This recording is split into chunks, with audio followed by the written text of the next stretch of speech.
안녕하세요. 오늘은 우리 반 선풀 특공대 라는 작품을 함께 감상하시겠습니다. 악플의 폐해와 심각함을 알려주는 동화 우리 반 선풀 특공대. 인터넷을 하는 시간이 점점 늘어나면서 사이버 세상에서의 올바른 인터넷 예절이 그 어느 때보다 중요시되고 있습니다. 무분별한 악성 댓글은 한 사람의 목숨을 앗아갈 정도로 심각한 피해를 초래하고 있기 때문입니다. 특히 사람들은 악플이 당사자들에게 얼마나 큰 고통과 피해를 주는지를 깨닫지 못하고 단순히 남의 이야기를 퍼뜨리거나 악플을 달기도 합니다. 이 책은 친구들의 질투로 인해 악플에 시달리는 주인공 유성의 이야기를 통해 선풀로 사이버 세상을 더욱 아름답게 만들기 위한 대책과 방법을 생각해 봅니다.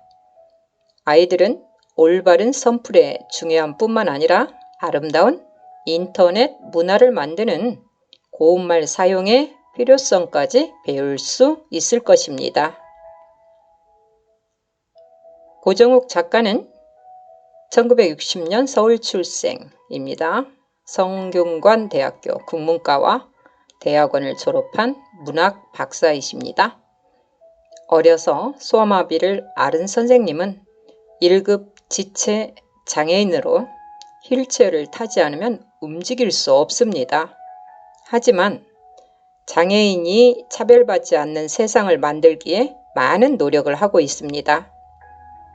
문화일보 신춘문예에 단편 소설이 당선되어 작가가 되었고 최근에는 장애인을 소재로 한 동화를 많이 발표했습니다. 아주 특별한 우리 형 안내견 탄실이 내 손가락의 피아니스트가 그 대표적인 작품입니다. 특히 가방 들어주는 아이는 MBC 느낌표의 책을 읽읍시다에 선정도서가 되기도 했습니다. 2011년 보건복지부가 최초로 선정한 이달의 나눔인상의 첫 수상자인 선생님은 나눔대장 우리 반 선풀 특공대를 포함해 저서 가운데 23권이나 인쇄 나눔을 실천하고 있습니다. 선생님의 책들은 어린이와 어른의 꾸준한 사랑을 받아 170여 권의 저서를 300만 부 이상 발매한 기록을 갖고 있습니다. 전국의 초, 중고에 강연을 다니시며 자기 개발과 리더십 향상에도 관심이 많으신 선생님은 독자들의 메일에 답장을 꼭 해주시는 걸로 유명합니다.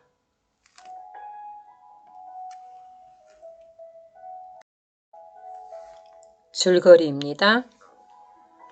주인공은 평범한 초등학교 3학년 학생으로 고물상을 하시는 아버지의 영향으로 발명을 즐겨하는 김유성 어린이입니다.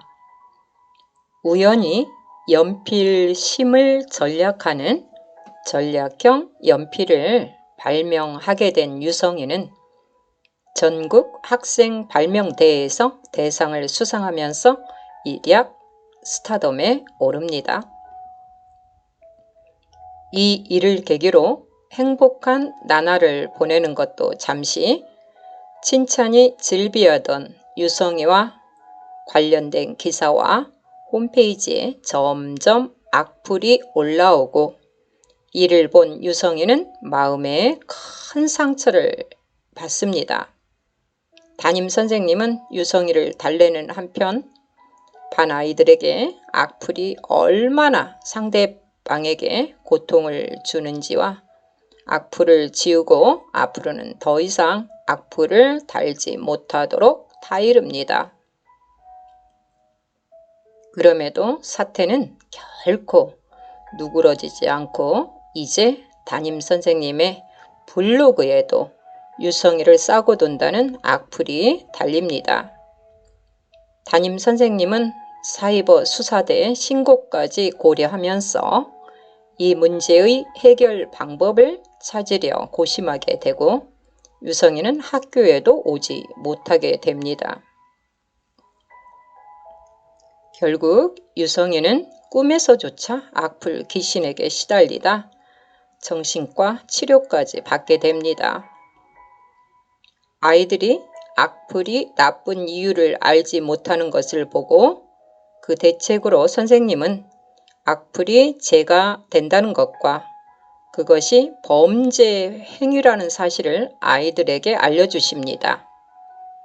선생님께서 내주신 숙제는 아무 게시판이나 뉴스에라도 선풀을 10개 달고 그것을 인쇄해 오는 것. 아이들은 그렇게 숙제로 선풀을 달며 그것이 얼마나 기쁜 일인지 배워갑니다. 친구들은 자신 스스로 유성의 블로그에 단 악플을 삭제하고 그 자리에 선풀을 달아줍니다. 그렇게 하나의 선풀이 달리자 다른 방문자도 유성에게 힘내라는 선풀을 달아주며 용기를 심어줍니다. 고물상으로 유성을 찾아간 담임 선생님과 친구들은 유성이에게 자신들의 죄를 고백했고 유성이는 그것을 용서하며 다시 학교에 다닐 수 있는 용기를 얻었습니다.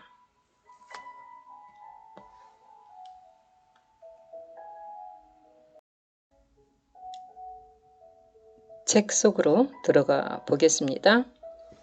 본문 19쪽에서 20쪽입니다. 비록 고물상을 하긴 했지만 유성인의 가족은 나름의 자부심을 가지고 있었습니다.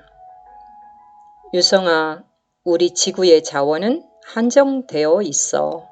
그래서 소중한 자원을 아껴 써야만 해. 사람들이 우리처럼 이렇게 재활용을 잘하면 얼마나 좋겠냐.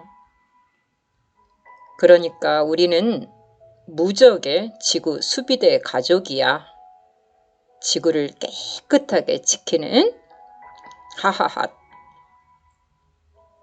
엄마도 그 말이 틀렸다고는 하지 않았습니다. 어려서부터 그런 말을 들어서인지 유성이는 자신의 집이 고물상을 하는 걸 전혀 부끄러워하지 않았습니다. 뿐만 아니라 아빠는 고물상에 있는 물건으로 신기한 발명품을 많이 만들었습니다. 본문 53쪽입니다. 달려있는 닉네임들은 다 엉터리였습니다. 누가 이런 글을 달았는지 유성이는 전혀 알 수가 없었습니다. 숨어서 자신을 잔인하게 짓밟는 사람들을 생각하자 유성이는 갑자기 세상이 두려워졌습니다. 도대체 왜 이렇게 사람들이 칼로 후벼 파듯 악플로 괴롭히는지 도무지 알 수 없었습니다. 유성이는 컴퓨터를 황급히 끄고 이불을 뒤집어 썼습니다. 갑자기 인터넷이 무서워졌습니다.